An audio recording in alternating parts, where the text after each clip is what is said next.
ভাস্কর ঘোষ বলছেন? হ্যাঁ বলছি। বলছি দাদা, একটা সার্কুলেশন জারি হয়েছে, কার্যত কাল থেকে দেখা যাচ্ছে সরকারি কর্মচারীরা নাকি কোনো কিছু নিয়ে কথা বলতে পারবেন না, মিডিয়াতে এমনকি ম্যাগাজিনেও পারবেন না। মানে বিষয়টা একটু কি আমাদেরকে যদি বলেন। সেটা আমাদের নজরেও কালকে এসেছে, রাত্রেবেলাতে দেখেছি যে সেটা জারি হয়েছে। অনেক পুরনো কিছু আইনকে হাতিয়ার করে এই ধরনের নোটিফিকেশন একটা জারি হয়েছে এবং সেখানে শুধুমাত্র সোশ্যাল মিডিয়াটা এক্সট্রা করে ঢোকানো হয়েছে। পুরনো আইন ছিল 1980 সালের আইন, 68 সালের আইন, 1923 সালের কিছু আইন, সেগুলোকে হাতিয়ার করে এই নোটিফিকেশন করে জারি হয়েছে। আমরা মনে করি যে সংবিধান যেহেতু আমাকে রাইট টু প্রোটেস্টের অধিকার দিয়েছে, সেটা কিন্তু মৌলিক অধিকারের মধ্যে পড়ে। সুতরাং সংবিধান যে অধিকার দিয়ে রাখে সেই অধিকারকে অন্য কোনো কিছু করে সংবিধান সংশোধন না করে এই ধরনের আইন কানুনকে পাশ করানো যায় না। আমার মতে যে সংবিধানের মৌলিক অধিকারকে স্বীকৃতি দেওয়ার যে স্পিরিট আছে সেই স্পিরিটের পরিপন্থী এই নোটিফিকেশন।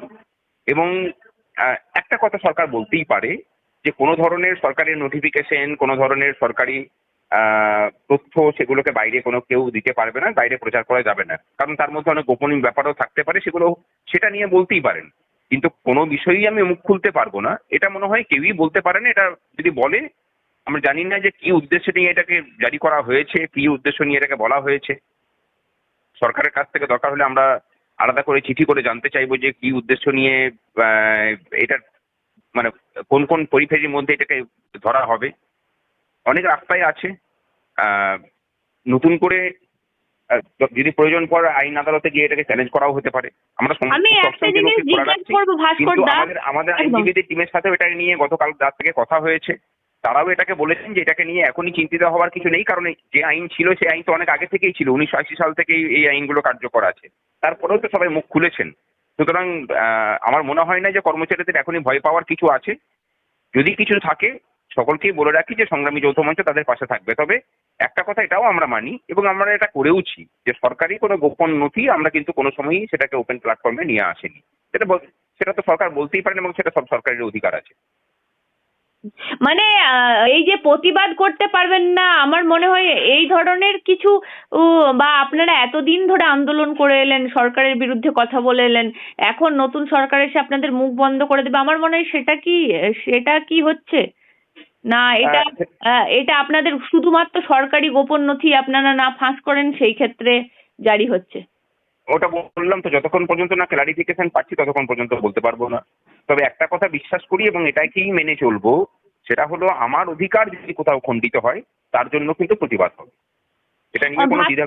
একদম ভাস্কর দা, আর একটা বিষয়, অনেকেই দেখছিলাম সোশ্যাল মিডিয়ায় পোস্ট করছিলেন যে এই যে আপনাদের যে মঞ্চটা কোনো কিছু কাজে লাগেনি, কারা করছে এই পোস্টগুলো, আপনার কি মনে হচ্ছে এই মুহূর্তে দাঁড়িয়ে? কোনো কিছু কাজে লাগেনি। হুম। ওটা মূলত যারা তৃণমূলপন্থী এবং বামপন্থী কর্মচারী ছিলেন এবং কর্মচারীদের থেকে বেশি করে সাধারণ মানুষ যারা ওদের সমর্থক, তারা এই আক্রমণটা করেছেন। কি কাজে লেগেছে না লেগেছে সেটা সাধারণ কর্মচারীদেরকে জিজ্ঞাসা করুন, তারা বলে দেবেন। আর সেটা ইতিহাস প্রমাণ।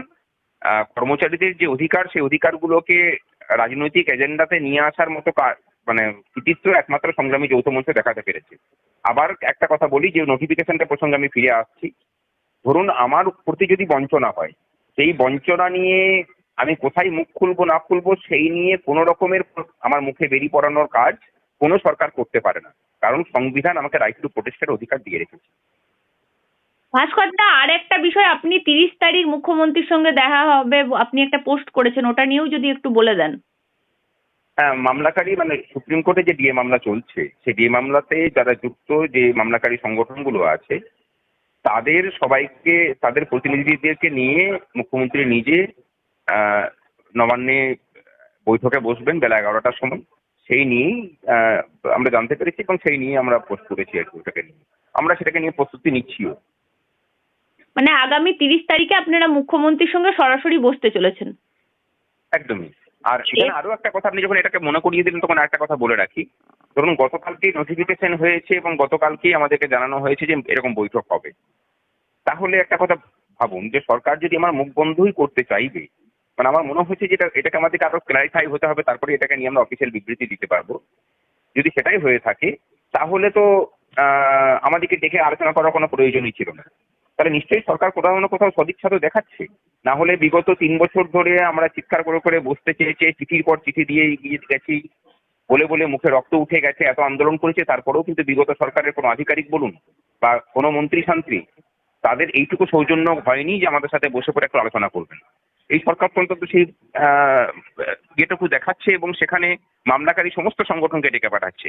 এই সমস্ত সংগঠনগুলো কিন্তু সবাই যে এই সরকারের পন্থী মানুষ তা কিন্তু নয়, আমরাও কিন্তু কোনো সরকারের বা দলের পন্থী মানুষ নই। তারপরেও যে সমস্যা সমাধানের জন্য যে উদ্যোগ নিয়েছে আমরা মানে ভরসা রাখছি।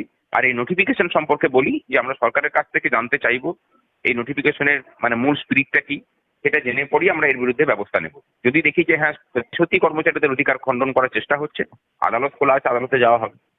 আর একটা বিষয় ভাস্করদা, এই যে মুখ্যমন্ত্রী আপনাদের সাথে সরাসরি বসবে, আপনারা দীর্ঘদিন আন্দোলন করেছেন, আপনাদেরকে নবান্ন থেকে লাঠি পেটা করা হয়েছে, আপনাদেরকে বার করে দেওয়া হয়েছে নবান্ন অভিযানে, অনেক অত্যাচার হয়েছে, আজ মুখ্যমন্ত্রী সরাসরি বসবেন, এটাও তো একটা সদিচ্ছা।